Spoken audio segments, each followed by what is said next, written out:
I will move to the process assessment. This is the best part, or probably I will reserve the best part for the last. But yeah, this is something exciting that we do in terms of doing a materiality analysis of the different modules, or if you call it as a line of business.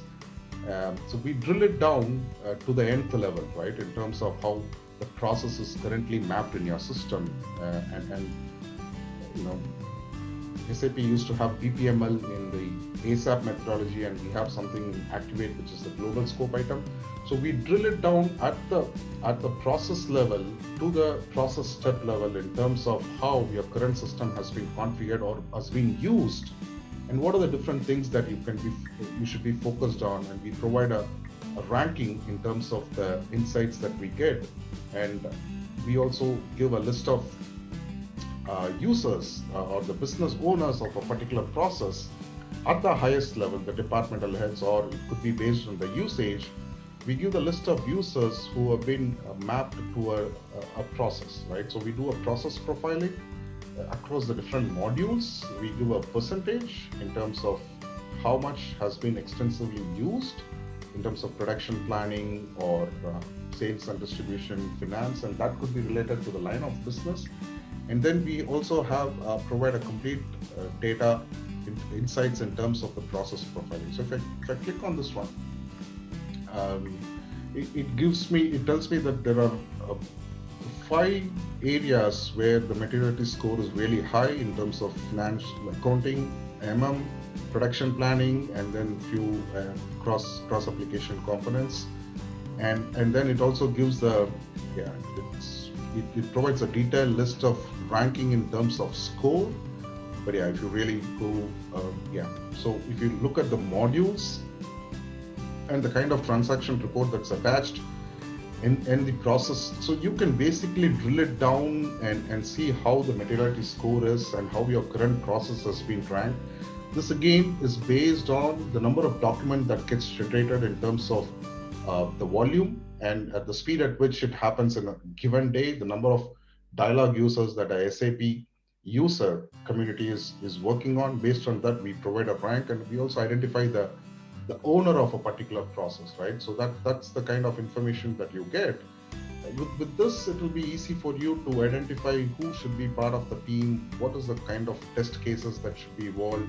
And when you do a testing, of course, with the digital labs that we have, you can do 100% testing. But in this case, typically, system integrators would do randomized testing, so we could get rid of that and ensure that we have a complete testing part. And then it also gives an analysis in terms of the complexity, in terms of new GL, how the new GL is active or inactive, the special purpose ledger, material ledger, how the currency is configured in your current system, and of course the business partner, the famous business partner, which is basically a data change with the new S4 HANA and how treasury is, and you have the details of all that, right? So that's the process profiler part. But we also have quite some information in terms of widgets that we provide, in terms of your procurement department, your sales department, how your billing is managed, how your order documents. You could also configure a dollar value to it and see the importance of it in terms of how things are. So in this case, I'll just click on the purchase document. So what it does is it gives a high level view of how the system has been configured currently. It also has the details, how different company code has been structured, and how your purchasing organization is. And it provides a purchasing group, the plan, how your storage locations are, and the number of documents that gets generated because of that, which will allow you to focus on a specific area in terms of moving to the new world, right? So that's what we have done with respect to the process mining. You can keep expanding and keep looking at it. It will give you more information of how my current system is configured. That allows me to basically see how the different plans are configured and where I should be focused on in terms of the storage location and the kind of documents that it's generated. So So you can drill it down to the detail, to the nth level. So it does a high level coverage, and it also does a T code at a transaction level. Also, it does a coverage of what is present there, right? So that's on the enterprise mining widgets. You can keep adding more widgets, but yeah, that's a whole idea. And then of course the famous the impact of the simplification items on the current system. So if you can go ahead and click on this one, it would provide you the complete list. This is for 1909, but we could also do it for 2020. And if you look at it, the number of relevant simplification items in terms of how it is structured with your current data and how the new data should look like. We also provide a complete details of each module at the logistics, at the business module level, and what has been changed with the new version and the relevant SAP notes, right?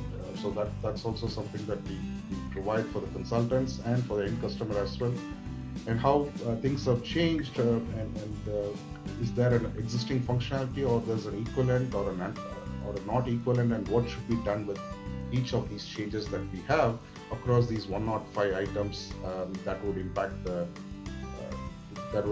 move, right? So that's and then if you go further down, you also talk about the business function analysis, because we have customers who would have industry specific solutions enabled, and what do we do with that? Is that currently something that we could look at?